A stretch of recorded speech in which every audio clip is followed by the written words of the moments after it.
আগুনে পুড়ে ছাই শাহজালাল বিমানবন্দরের কার্গো ভিলেজের আমদানি শাখা। শনিবার দুপুরে লাগা ভয়াবহ এই আগুন নিয়ন্ত্রণে আনতেই ফায়ার সার্ভিসের ৩৭টি ইউনিটে লেগেছে প্রায় ৮ ঘণ্টা। তারপরও বাঁচানো যায়নি শত শত কোটি টাকার আমদানি পণ্য।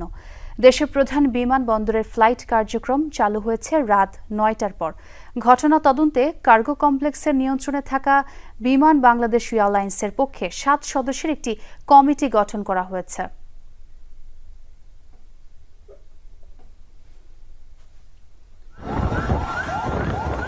দেশে বিমানবন্দরের ইতিহাসের ভয়াবহ আগুনের সূত্রপাত শনিবার দুপুরের দিকে। কার্গো ভিলেজের কুরিয়ার সেকশনের উত্তর প্রান্তে কালো ধোঁয়ার কুণ্ডলী দেখে ছড়িয়ে পড়ে আতঙ্ক। প্রথম দিকে বিমানবন্দরের ফায়ার সার্ভিসের ২টি ইউনিট এসে ব্যর্থ হয়। তলব করা হয় বন্দরের আশপাশের ফায়ার সার্ভিসের অন্য ইউনিটগুলোকে।